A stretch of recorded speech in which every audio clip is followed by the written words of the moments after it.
very much, and I'd like to call this working session to order. And please note that all board members are present along with the superintendent. And if you would, at this time, join me in a moment of silence.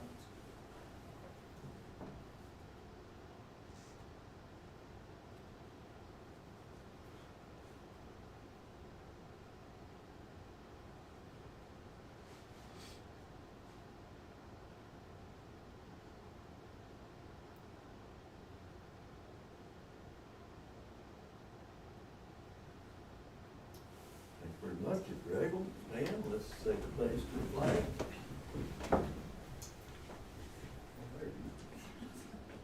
I pledge allegiance to the flag of the United States of America and to the republic for which it stands, one nation, under God, indivisible, with liberty and justice for all. Thank you very much.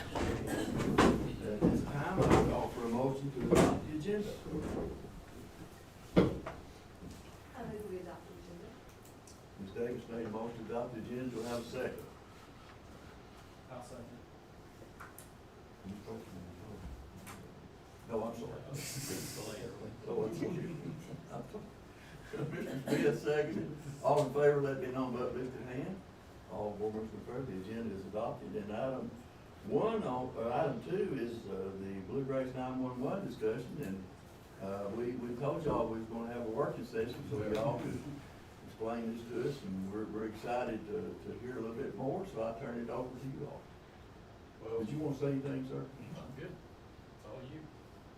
we initially started out with a pilot project with the engineers doing high school a couple, 2 or 3 years ago. And then the state come along with the indoor mapping that's going to need to be done on all facilities.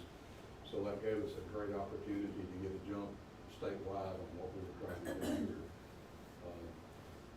It's all about safety for the kids and 911. And we come up with the idea with Todd of being able to put together the room numbers, the teacher's names, so it'd be easier to identify in case of emergency, to mark the exit so we know which doors send EMS or fire in or law to get to the incident as quick as possible. And that was the whole concept that we started with, and it kind of grew from there with the help of Todd's company, adding more things to it, being able to add some things that will help you all in your school marshal evaluations and that type of thing. You want to kick anything in? Well, I think probably one of the big parts of the project is we wanted to have like a site map for each school. So we showed where the rooms were, we needed floor plans, and I mean, there were floor plans available, but they weren't really accurate and they were not up to date. So Russ actually, through a grant, got a scanner, a mobile scanner. So we walked through all the buildings and scanned, did a 3D scan of the buildings, and then took it into the slice. So we're looking down on it, we got an accurate current floor plan to actually look to identify the rooms and teachers' names. And all of that, all of the rooms now are what in 911 terms are considered a sub-address. So each school has an address in 911's map, and they, through 911 and even responders that have access to it, they can drill down in that address, say get the address for this building. They can actually open up that separate map and see all of the rooms labeled with teachers' names, it's searchable, all that type of stuff. And then even like the exits, of course, are all identified, and we've got those identified on the map as well. And 360 photos, so you can actually click on one of those, spin it around, and get a 360-degree view of the area. Particularly, that's probably most important for law enforcement, having that situational awareness. That's the whole thing really was about situational awareness for the school to protect, respond to protect the students. The high school, we actually took 360 photos in all the rooms. That seemed a little overkill, so we didn't do it on all of the schools. So now, in dispatch, well, we don't have to set up a new candidate. When a call comes in for say this building, they not only see where the building is, it comes up and shows all the rooms, the floor plan layout,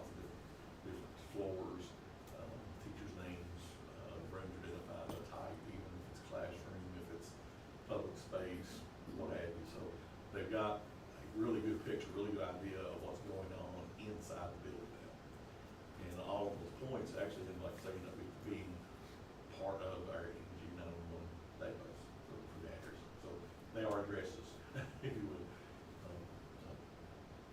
And I think y'all told us last time you had done that to all the buildings except the technology center. Yes. Is that right? And I think you all had asked, permission during the emergency to access our, the camera systems. Yes, sir. Did you get to talk to her? I have. I talked to the board attorney, and he didn't say yes, he didn't say no. There's a little bit of a challenge with all of this. Everybody needs to be aware of that. The question that I asked was educational records. Anytime we have a recording of a student, that can become an educational record. And when there's a recording and there's an educational record, then we have to treat it the same way we would something else. Meaning that nobody else has access to it except the individual parent of that child. And so the question that I had for the board's attorney is Grant Chenoweth. And I asked Grant how that played, and he said, well, if there's no recording, there's no record. Meaning, if there was a live viewing going on, it would be no different than if an EMT was standing in the hallway and saw something occurring. However, the follow-up question that I had with him was, does that mean we tell them that they can do this if there's no recording? And his response is, they're surely gonna want a recording, because if an event's going on, you may wanna back up 30 minutes to take a look at what previously occurred that you may have missed beforehand. So his indication there was, it still didn't mean we couldn't do it. It would probably be a situation where he would have to draft, and he's digging deeper into it from his side. We would have to draft some kind of an MOA or an MOU that we would ask you all to sign if we got to that point and the board wanted to move forward with it, that said, you know, you wouldn't act, and I don't mean to put words in his mouth, you'll need to hear what he has to say, but it would be something along the line of, if you access it when there's an emergency, but not at another time. It's not an open opportunity for you to see what's going on in the school. If there's a recording, there would have to be some determination about how that recording was then removed from your all's site. We would probably have to maintain that for our own benefit. And anytime we've had an educational record request like this, if there are multiple students in it, then it takes permission of every other parent to release that, unless you can redact. And redacting is very difficult to do when you get into the video side of it, because you lose lots of material when that goes on. So again, I think the easiest thing for me to say to everyone right now is Grant gave us probably a more positive response to a yes than I thought he might, because we just weren't sure. I talked to Dr. Gresham about requests like this previously, and it had typically been, we don't know. His was a little more, there could be a positive to this. Then there's also the issue that we would have to address with KDE, because KDE would have certain parameters on who we give access to those types of things. So is it a blanket access to 911, or is it to specific individuals? And if it's to specific individuals, how frequently do we have to update that because of changes that would happen with employees and things like that? So there's a whole bunch of components that would need to be ironed out. To add to that, though, I would think all of us would agree that if there was a way that we enhance the safety of our students in the time of a critical situation, we want to make sure we do it. We just want to make sure that we would do it in a way that doesn't handicap you all, doesn't handicap the board in any fashion that would lead to a question. So what I asked Grant to do was to dig as much as he could into other locations that may be doing something similar to this, to determine how they did it. Was there a document in place that they signed off on both sides saying this is what's acceptable, and moving forward with that. So what we can't do today is take an action, number one, because it's a work session. Number two, even if we were ready to take an action, we don't have information from him yet that would allow you to take an action next Thursday at a regular board meeting. But what we have tasked him with is coming up with the best answer that we can present to you all, and then you can determine whether or not you want to proceed with this or not. So we're trying to do our due diligence, have him do his due diligence, and make sure that you all are aware of what the benefits would be from this perspective, but also what the liabilities could be from the board side as well. y'all think that all of that would come into play? Well, it varies across the state. In Owensboro, Davis County, they have a screen that size in their dispatch center, and they monitor all the schools' cameras all the time. And I see no need in that. We were in Mercer County last week and met with the superintendent over there, and they said, we'll give you an access to it, no questions asked. So it varies where you're at across the state. So whatever you all decide, you'll I find. don't know what, when y'all first presented, I thought, man, that's a great idea. That's, for the safety of our kids, if we did have a situation, you know, they would have real-time information about where this is taking place. As far as the recording, I'd rather you all keep the recordings than us anyway. That's what I say, I think the intent was not to actually record, but just have access to those cameras if there's something going on. And I That they think can that- see live what was happening. And I think that would be something we would share with Grant as he was developing it, because if the idea was that you all were not gonna record, that would change, I think, a little bit of his response to what had to happen. So you all sharing that tonight is something I'll pass on to him and say that you'll have no intent to do recording, it's just live information. But I think from, if like law enforcement side, if they needed a recording, they would They come would after the school. fact to the school and say, do you have a recording of this? Rather than somebody recording it on. So I'll This just season. cycle back to that, when that request is made of us, then we would have to go through the process of determining who that education record belonged to. And there may not be anyone. If it was an empty hallway and all we were looking at was the movement of an individual who was in, there's not an educational record at play. And if it's a lockdown that we're in, we shouldn't be sending students in that environment. So, again, I think it's just trying to make sure that the Ts are crossed and the Is are dotted appropriately so that it doesn't fly back at anybody not being aware of what could occur. But I'll be sure to At share school with or him. at home, one, either Right, way, really. absolutely. And that's why I said, we'll be sure to share with him that your all's intent was not a recording, simply a live action component to that. And I'll add that last year we were blessed to have a safety marshal from the state, Ben Wilcox. He lives in Madison County. So he made the short drive over at the ELC. I think it was last year, it was 2 years ago. Time flies. But he's seen this system and he was really impressed. Was it? No, you never hear it. Was it? Okay. He was really I couldn't remember impressed. which school system. With the capabilities of it. And then what I've heard in these safety meetings, when we have these conversations, is that law enforcement could end up using this mapping, not the cameras, but the mapping for like training. I've been blessed a couple times to go with our SROs to some of their active resistance trainings and things like that, just to kind of see the world that they're living in. And they've talked about using even the mapping software for some of their trainings that they're actually having to do. So, Am I correct, though? You all already have that, right? Yeah. That's Yeah. already in It's already use. done. The only request that's being made here is access to cameras, correct? So, how would that work for y'all to have access to the school system? So there's The cameras? So Chris is the person who can answer that question Sure. probably the most. So That they- we would have to give them an access to that. Oh, So, okay. Chris, go They, ahead. they would have to have access through the state's VPN. So we don't manage our own. VPN is a virtual private network. It is basically the thing that if I've got that laptop offsite, I can log in and it's effectively as though I'm here. That is managed by the state, so we'd have to clear that with the state. They usually give that out to individuals, not to organizations. How consistent that is across the state, I don't know. Every now and then everybody says, well, this person did this or this person did. I don't know. I know how the requests that I've made have come back. I know we had like our HVAC that got a little funky. So we'd have to have access to the VPN, which would get them into the network. And then we'd have to create them access on we currently have 2 CCTV servers that cover all 5 schools, the ATC and the board office and this building. So there's 2 different servers that manage that. So that's where they would have to have access to those servers, load that software on whatever device they're wanting to use that with, and then they would bring it up just like they would bring it up here.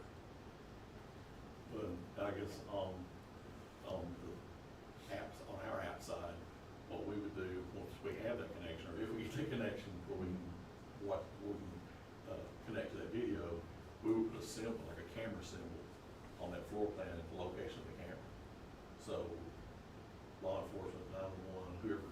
access to that, they can see where that camera is. When they click on it, they can see the live feed and get a really good idea of what they're looking at. You know, this is in this hallway, or it's in this room, or it's in the gym. So they have they can see where that video is coming from, and actually have a better presence of place, so they can see something to kind of tie that to, know exactly what they're looking at. So yeah, basically we would drop a symbol on that school map, and it would be linked to that camera, so you can click on that, open up the video or the feed and see that, and know where it's coming from. Rather than going through the list, okay, we want to go to the high school room, whatever, or a certain hallway. No, it's the other hallway. So if you're kind of fishing around through different lists trying to find a camera, instead of that, you can look here at the floor plan. Well, that's what I want to see, because this is what's going on, that's happening. So. It's all a great idea, and it's way beyond my imagination for you to be able to do something like that. But then at the same time, can this be hacked? Anything can be hacked. Right, I mean, I started, that's gonna be a stupid question, but in this day and time, anything can. That would be my only concern, is how best can we protect that? And I'm sure you all have answers to that, but I think that'd be a mighty concern. So, again, Chris could speak better to this, but we already have the system, so our existing system, I guess technically could be hacked by someone at some point in time. Currently, it only exists inside our network. So there's your answer to that too. So this again is why we want to make sure that we've done our due diligence to make sure that we're answering those questions. And that's not a no. That's just, we've got some more information that we've got to find out. And the use of it can be flexible as well. I figure it's where it's only accessible from dispatch, or if you wanted to have certain law enforcement officers have access. So we can, by username, password, that type of thing, we can actually lock it down to just certain users to be flexible. Do you think it'd be June before we?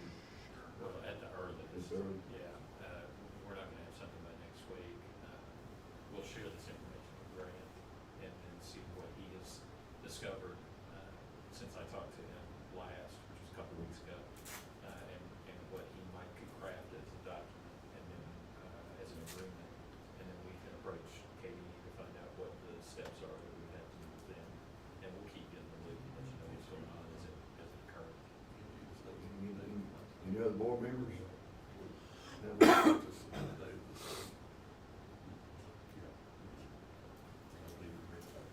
Did I understand that there are other districts in the state that have given dispatch access to cameras already?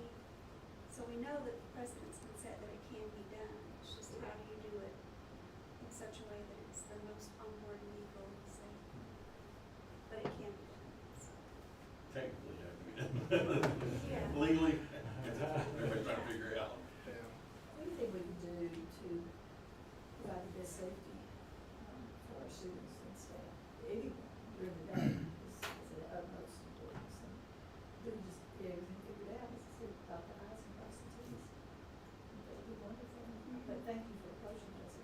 So you've never had to have like an MOU or anything like that with the? We've never had the opportunity to access school cameras before in the four counties we operate in.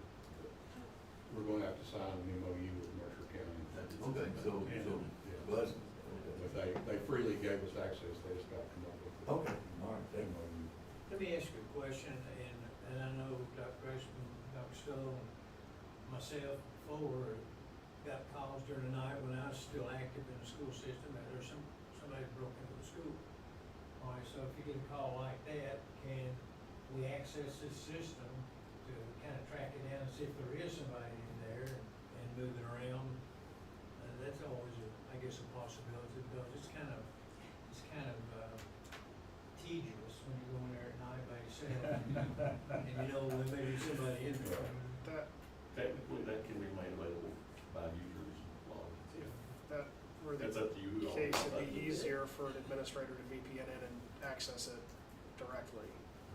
And that can be done, and like Brad does it all the time. It's gotten a little bit easier because of the energy savings project, the lights pop on, you know, when somebody walks. So you can track them on cameras a little bit easier there, you know, a lot of hallways have lights on.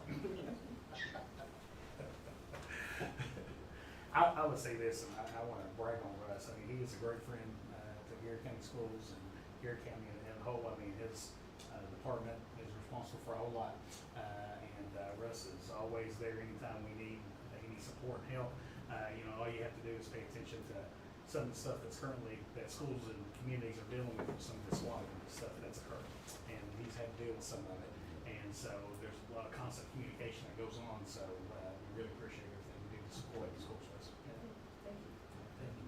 We appreciate all the work y'all have done too. This is fascinating, the mapping and everything, and, be patient with us. We'll get the T's crossed. It's a slow process because we really have to catch it when nobody's in the school, so it's either in the afternoon or spring break, fall break, or during the summer. And during the summer, everybody's waxing floors and Yeah. furniture out in the hallway. Yeah. That's not real good. Yeah, I understand. And I think we mentioned it in the last board meeting, but what I was talking about before, the scans that we did, those are actually three-dimensional points. So if you're doing any remodeling or additions or anything, that information is available that the architect or engineer can use. It can be made available. Just have to be hard drive with it on it, but, you know, any type of plan or anything like that, it's kind of a byproduct of what we did, but that type of information is available if you need it. Or consultants need it. Yeah, we frequently have bad unintended consequences. That sounds like a good Yeah. consequence for us. Yeah. Ethan, you want to say that? No, that sounds good. I mean, I think we need to, if we can get it done, it sounds like we make sure nothing's going on. And if Get it there done, are, it'll be good. if there are any staff or anybody that needs access to it, you have access to it, 'cause you're actually updating the teachers' names. I think so, if there's others that need access to that, such as we use. Yeah, I guess that was, I forgot about that at the beginning, was like, how often does it get updated? Cause you know, you can call and say teacher's name, well, teacher, I graduated. How often does it get updated? At least annually. Or however long the superintendent desires for it to be updated, and I'll say yes, sir. It's about to be David. Come on, man, you're killing me. You know, the easy thing would give the principals access and let them keep it up. Yeah. Because it's about like entering information in a spreadsheet, as far as the names and stuff, everything, I mean, click on it, type in the new name, it's saved, you're done. Never made it easy. Yeah, appreciate y'all, thank you. Thank you. Thank you for coming, appreciate it. If we don't get the cameras, at least we've got all the other mapping. Well, I don't see that being a problem, of course, soon as we get back from return, we'll, soon as we can, we'll get a proposal and, MOU drawn up, and Sounds go good. from there. Appreciate it. You're welcome, thank y'all. Thank you all. Appreciate y'all. Y'all have a good night. You too. Thank you. All right, I think that's a good discussion. Item 3 is the Garrett County Schools Hall of Fame discussion. So, for a period of time now, there's been conversation about wanting to bring to the district an opportunity to recognize people who have contributed to not only the schools, but to the community, to the Commonwealth, to our country, who have been graduates of Garrett County. And Dr. Gresham shared the idea with me when I first got back, and we've talked about it for a period of time, so I've kind of tasked him with trying to figure out how to make this work. And one of the things he's done a really good job, and he's gonna walk you through this in just a second, one of the things he's done a really good job of is connecting this to the board, and giving you all an opportunity not only to give feedback about what this looks like right now, but being ultimately the people who get to help make that final determination about who those folks are who go into the Hall of Fame or any title that you would want to give to that.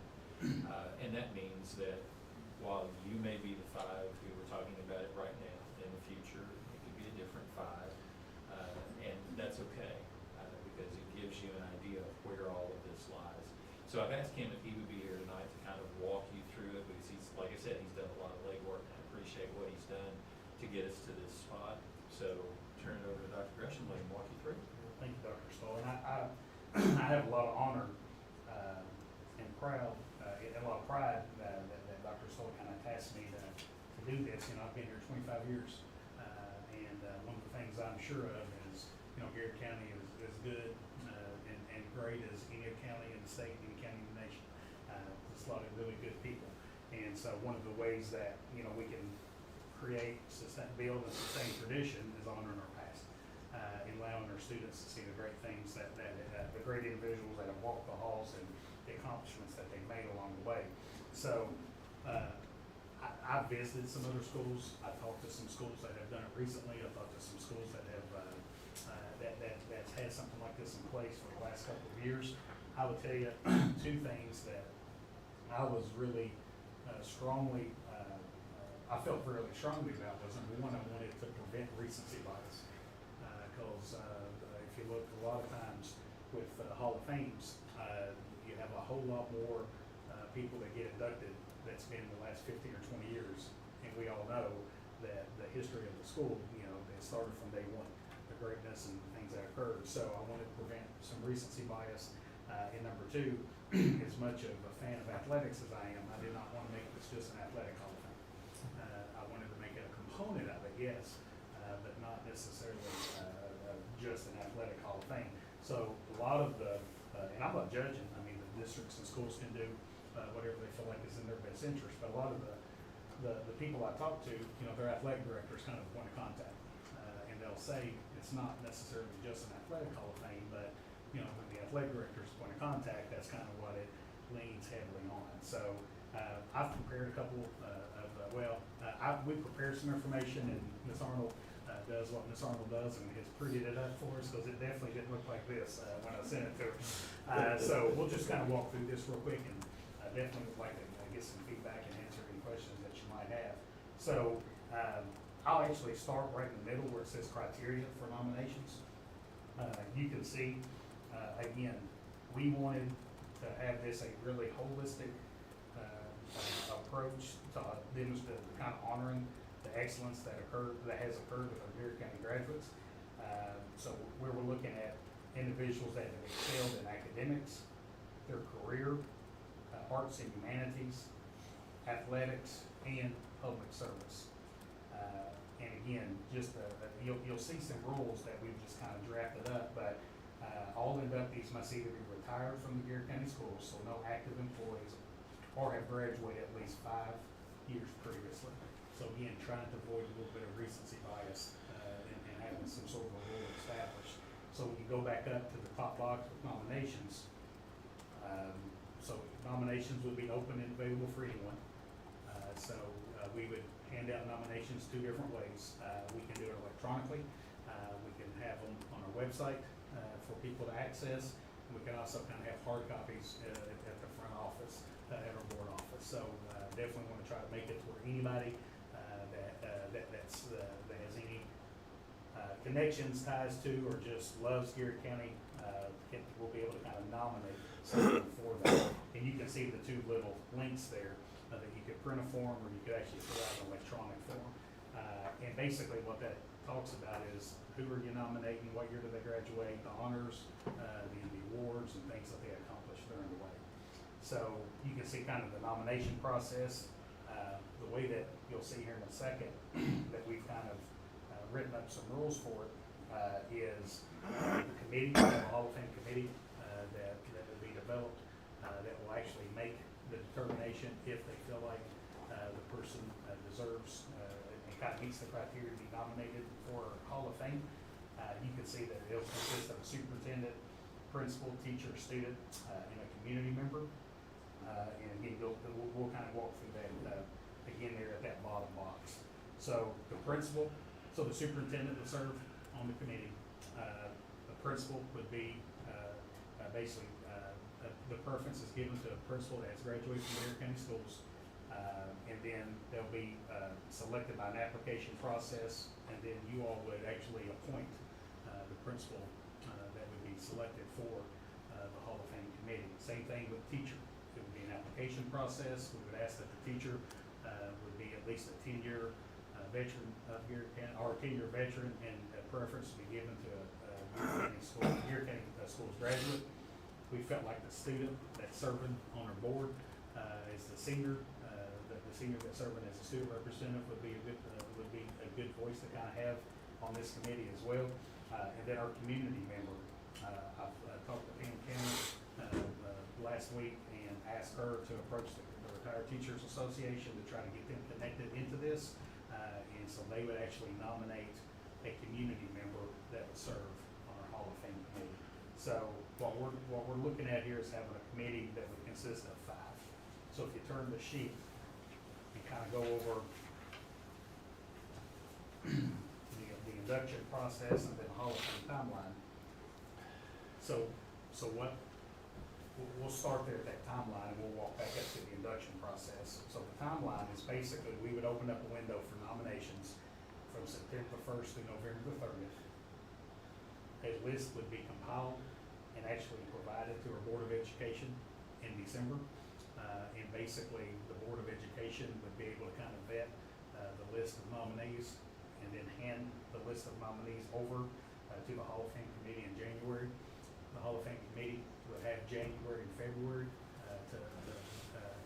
to I guess, debate or conversate and discuss who they felt like is worthy of induction into the Garrett County Schools Hall of Fame. And then in April, we would like to plan a real nice banquet and kind of have a nice ceremony to kind of induct our Hall of Fame candidates. I'll be honest, I don't want to do it at a ball game. I mean, I want to make this a really nice event that they get, the inductees get like the family members and we have a meal and kind of go from that perspective. So if you go back up to the induction process, the inductees would be elected. Again, there's 5 members. They need 4 of the 5 votes.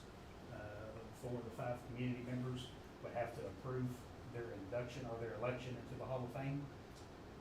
Again, I mentioned the induction banquet. Long term, what we really like to dream and make this happen is have this banquet. We would kind of create this Garrett County Foundation. We've talked about having a foundation for several years. They kind of have some fundraising, some annual fundraising and things like that that people could give to our foundation. This would kind of be our maybe key key fundraiser to support a foundation. And what I would love to do with my vision with this foundation is then it goes right back into the field of education. So our students that aspire to be an educator, maybe that foundation helps support some little credit classes for them, maybe provides a little scholarship for them if they go to college, they want to be a teacher. So it kind of becomes a cyclical process from that perspective. What we would do is in the Board of Education room, we would create a real nice wall, and we would have the pictures of our inductees, and we'd have information of our inductees that gets added each year into our Board of Education meeting room. What I've proposed here is the initial class would be bigger than the normal class, just because you want to kind of have a nice splash at the onset. So the initial class would include a graduate from each decade for Garrett County Schools. So we'd have a person getting inducted from the 60s all the way up to the 2010s. And then the plan would be moving forward after that first initial class, we would induct 5 candidates. And you can see kind of how I grouped them in. Basically, we'd induct at least 1 person for every 2 decades. So again, I wanted to try to avoid that recency bias. Because you might think that people that are going through our school right now is the greatest ever, but we know 30 years ago, the people that are going through the school is the greatest ever too. They deserve as much affirmation and honor and award that we can hand that to them as well. So this is just kind of information for you all to kind of consider. And then the last sheet is kind of what we would actually push out on social media. So that's kind of what you see there. We have a mission that the Hall of Fame would work within, and then it kind of talks about the process, categories, and how people get nominated as well. So this last page we would kind of push out in social media to kind of announce what we're doing with the Hall of Fame. So is this gonna be at the next meeting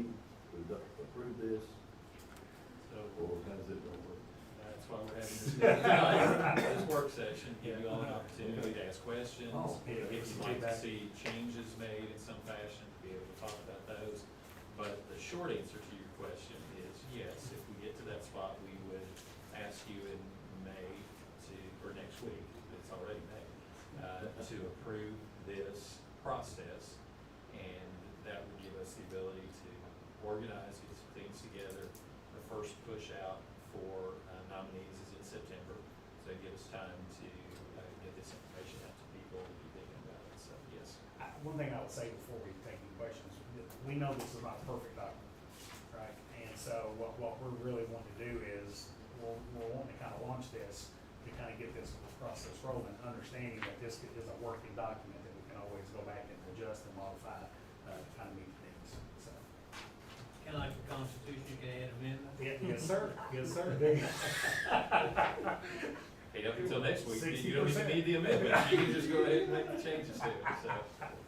I got a question, I know it's gonna be, if I, are we talking about like Buckeye, Camp Dick, the old schools there? Or are we just talking, you know, that's. Just Garrett County High School from 65 to present. Yeah, so we talked about that, after school today, that we felt like that would kind of come up. It was the first question. It was the first question. We definitely want to be all-inclusive. You know, we don't want to necessarily feel like, Garrett County Schools was created, I'm not sure what day, but I mean, a long time ago, right? It just functioned as all these centers that were K through 12. And then the merge, of course, consolidated the city school and the county school. But, you know, we definitely are willing to honor everyone that has ever graduated from, I even almost hesitant to say Garrett County Schools, just this county. You know, there were some schools that I've talked to that had an independent school that eventually consolidated like we did in 64, right? And so they actually have, some schools have one Hall of Fame, some districts have one Hall of Fame, some districts have two Hall of Fames. Because there was still so much independence, I guess, from those two school districts that existed, so, yeah. I guess, how does the board feel about that? I mean. Well, that includes many more people, Mhm. so, and that's okay, you know, Mhm. thank you, sir. And I was, you know, I'm just throwing things out there, thought process. Hall of Fame before, 64, Hall of Fame after 64.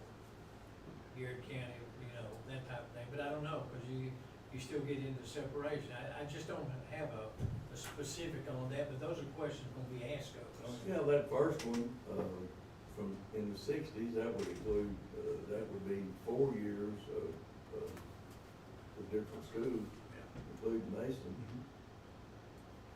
Dr. Gresham? So I would recommend consideration of starting first with a defined point, which would be 1964 or 65. And then if you want to add to that, you could. But I think if you start with this going all the way back to whatever the start point was, 1800s, Oh, that starts to be yeah, that's way. very challenging. Yeah, real And challenging. so the thought that I had, and it doesn't have to be your thought at all, but the thought was if you started with the consolidation, and then you could allow it to grow out from that point if you wanted to, because I don't think anybody intends to leave anybody out. And I think some of the people who would be selected initially out of that 60s group will have been students at Buckeye or at Mason or Camp Dick as a high school or, you know, whatever as well. So it doesn't have to be that way. I think when we first started the conversation, by default, we started at that merger point. Yeah, I don't have a problem with that, myself, starting with But it's the right question, because you are gonna be asked, but somebody Yeah, who, we ask a lot of different types of questions. somebody who graduated in 1964, that's before the merger occurred. And somebody there may very well feel like there are people who were appropriately nominated for that. I think I know what Mr. Baldwin. Oh, No, you're right. What Dr. Gresham says is exactly right, because we are Garrett County Schools, but we functioned differently before 1964. So if we had somebody up there, we'll have their picture and there'll be a plaque, so it could say, you know, John Brown, Buckeye High School, 1960. So he's getting identified as Buckeye High School, as under the umbrella of Garrett County Schools of some sort. So that way, we are saying he was in Garrett County Schools, but he's also part of Buckeye Schools. Because I'm with you, there needs to be some identification of that time, because not everybody's has graduated Garrett County High School essentially, but we are. And I under the wasn't same even talking umbrella. about that. Mhm. I was talking about volume Right. of people. Because you really increase the volume of people with the Sure. schools. I can tell you what, we had some great athletes prior to coming to consolidation. Some really great athletes that would rival anything after consolidation. And so, I don't know the answer to it, I'm just bringing up questions. It is, as somebody that's grown up here, I love this idea because it gives me ask questions about people in the history of Garrett County that I was not aware of. So if I see somebody that has been nominated and I ask the question about somebody to someone that may know, it gives me the opportunity to learn, plus everybody else. So I love the idea. I'm very pleased. I'm very pleased that it's, as you said, not just athletics, that we, and I was trying to think, and I'm not sure what you used to determine, these fields. I was trying to think if there's any field that's not in there, but I'm sure you all worked on that very carefully. But, I like that. We even had from the old school before Casada, we even had those that are nuclear physicists, environmental, environmentalists. I mean, we've had some pretty strong people out there. We have, I don't know if there could be an additional this is just popped in my head. There might be an additional category of someone, in the years prior. Just maybe one person from the years prior, I don't know, maybe not enough, but Garrett County has produced some people who made a difference in our world in the years prior to 64. So I don't know if that, maybe there could be one more category. So that's why this is a work session, so you all can throw those ideas out, if that's what you'd like to do, we can certainly do it. Someone who attended the school prior to consolidation. Go back to that. Just think about that little Buckeye basketball squad in the last year. Boyle County, Boyle County. I said, well, it was a great game, it was one of the Hoosier stories. He wants the whole team, he wants the whole team. Well, I was gonna say, I think he's doing okay on the bias of recent, but I'm not sure he's doing okay on the bias of athletics. So what we can do is we can make two modifications if the board so desires. The first modification would be that first class. We could put in there saying there would be an inductee, pre-merge. And then we could specify, when I say sixties, it's from consolidation on. And then we could put a rule in that says, after the first year, there would be basically four mainstays. There would be pre-consolidation, there would be an inductee for pre-consolidation, then there would be an inductee from the sixties and seventies, an inductee from the eighties, nineties, one from, so that would be 4 of the 5, which would still give the committee, some leverage there to have one additional from each one of those. One of the things that you all are already gonna be thinking about is eventually you have to add another decade.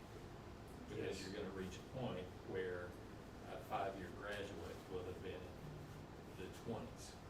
And so that's gonna be, and so by leaving it that way, it leaves a spot where you can go back and add a 5th person and have an inducted class, always having 5, except that first class. I think the first class went down 7. We would do 7 in that first class, and then from that point on, 5, unless the board wanted to amend it at some point in time. And, future boards may want to do that. They may say, we need to add, another decade or whatever needs to be brought into play at that point. The other thing, and the community member, with it being being approved by the retired teachers, and I think that's fine, so please don't think this is anything questioning retired teachers, it's a wonderful organization. But I don't think that it doesn't have to be a retired teacher, the community member could be someone who is not a retired teacher, or it should be someone, that's the question I'm asking. So we left that wide, we left that open to the Retired Teacher Association. We basically said to them, we would empower you to pick a community member. And if it happened to be a retired teacher, that would give you all the ability to do that. If it's not, then that would be as well. The one thing that we've done here that I didn't find anywhere else is we kind of put you all as a stopgap in a lot of ways. There was a couple of schools that I talked to, the board really didn't have a lot to do with this, and we just don't feel like that's right. I mean, so, you all at the end of the day, y'all are gonna approve the committee. So, these people, make the nominations, and the list of nominations will go to you, as a board, and then pre-select the nominations, for the inductees as well, so. But they do not have to be a retired teacher. Okay. Do I feel like that So might be that's who what they we- nominate? Just want to clarify. But the nice, I think the nice thing about the retired teachers is they have access to knowledge Yes. of who graduates were. Just a point of clarification, so did you say that the Hall of Fame committee does the nominating and selection? So the nominations are open for everybody, right? So we could have 30 people that have a nomination form, that gets completed. So, then in December, that 30-member nomination list would go to the board. And the board would have access to who got nominated, and would be able to vet the list. So if you felt like all 30 were worthy to kind of push on to the Hall of Fame committee, then all 30 would go to the Hall of Fame committee. And then once the names get vetted by you all, they get released to the Hall of Fame committee, and then they do get selected by that committee. So we'll get the list and be able to view their nomination form? Yes. And then we determine who goes forward to the committee? So if there was a concern that any board member would have about a nominee, you all would have the ability to pull that nomination off the list. And no one ever really necessarily, I don't know if anybody, I don't think we're gonna produce the nomination list, right? And so I think there's some, there would be some protective measures in place that if that was necessary. And then the Hall of Fame committee would, in January, would get the list from you all, and then they'd get the. Yeah.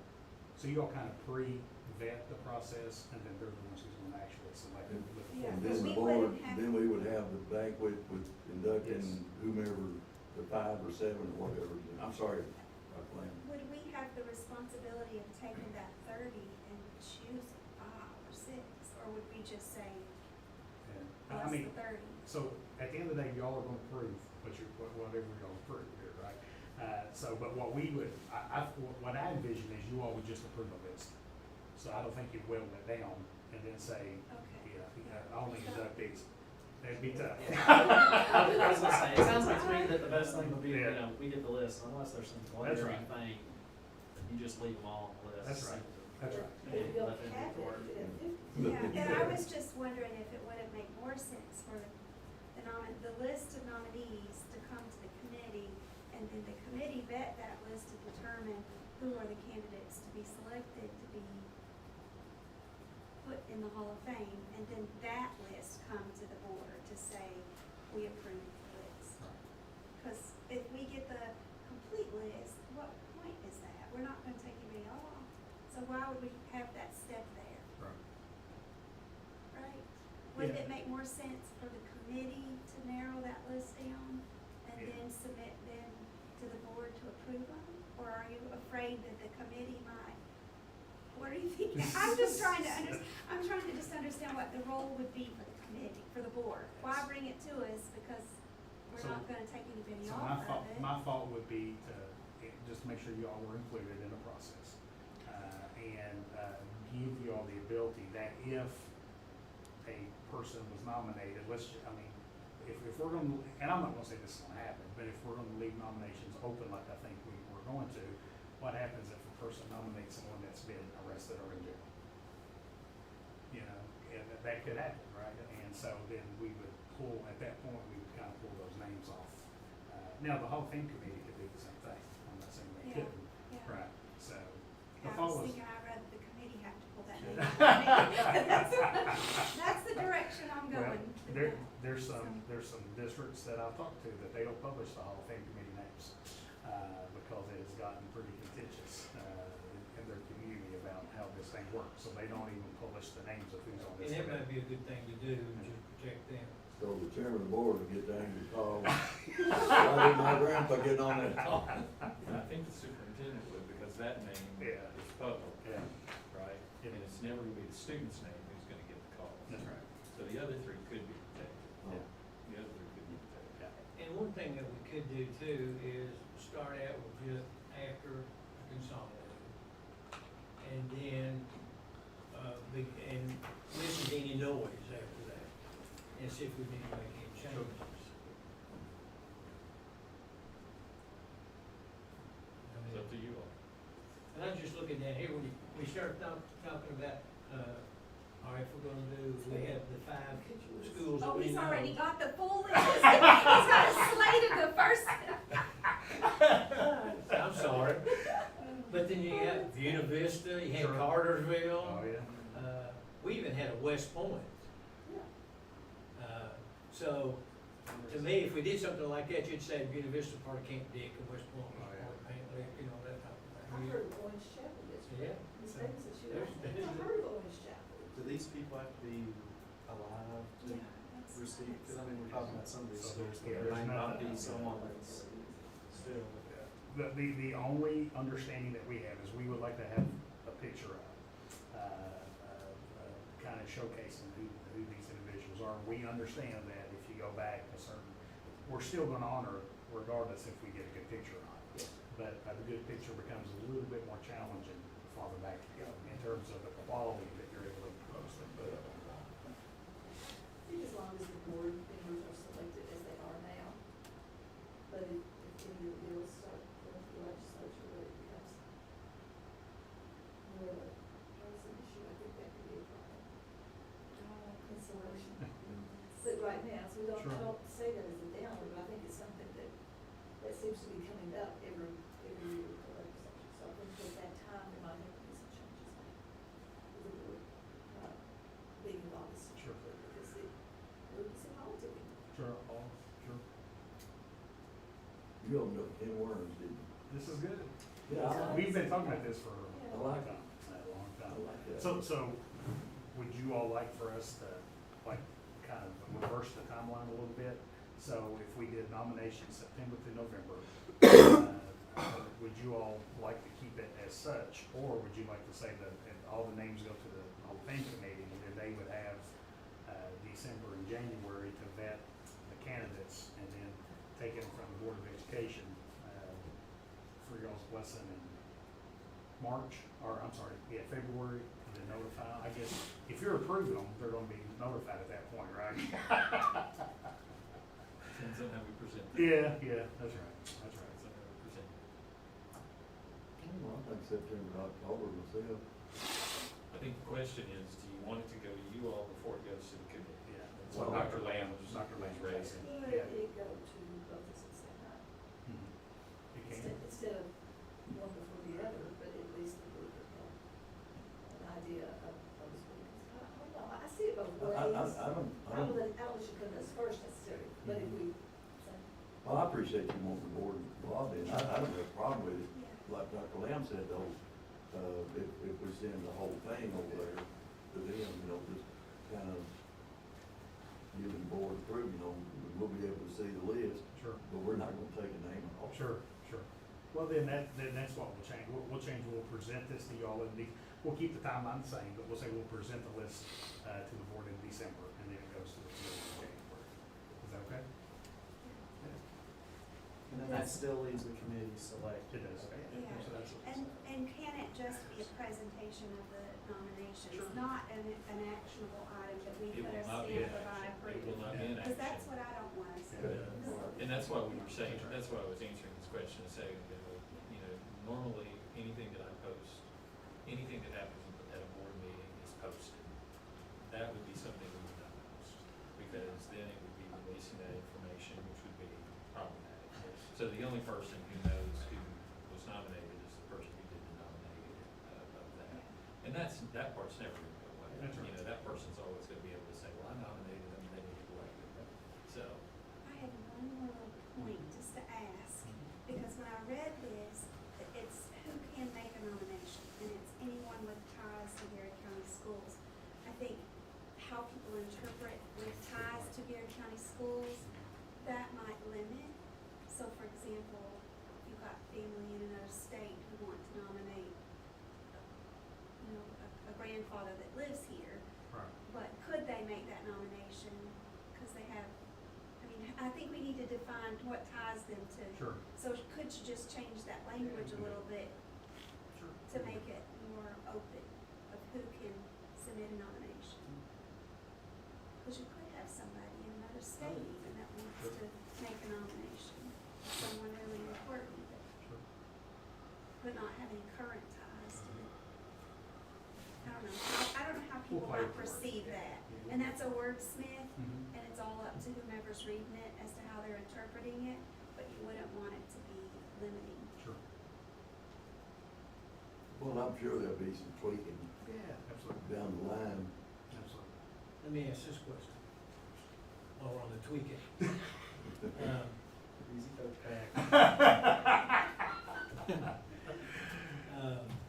Let's say that we have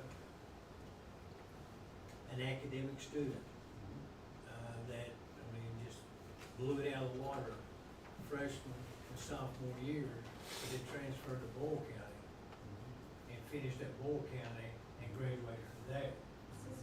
Will they be eligible for that? no. Garrett County School Yeah. graduate. I can stay on this board for 30 years and I won't ever be eligible. I can pour my blood, sweat, and tears. I'll never be eligible. So he You'll can have go to in and find change another it. reason to hang my picture on. He can go in and change it, because it says you can be an employee Yeah, that's right. or No, a don't do servant. that, because I of- said that. I understand this, I think it's great. I'm just saying. Honorable. Honorable division. Honorary diploma. Yeah, I think the So intent what here is. what we will do then is make a few changes by, next week. We'll put it in front of you. We can have it by Friday meetings.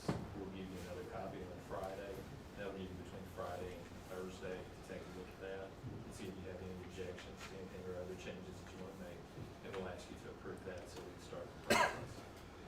Is that okay? Yes, sir. We good? Thank you for your work. Thank you. Yeah, appreciate that. Yeah, appreciate it. Thank you all. Well, it's around for quite a while. We've been talking about it since Dr. Stoll started as a superintendent. Item 4. Make a motion to Adjourn. Second. Second. All in favor? We are adjourned. Thank you. Are we off?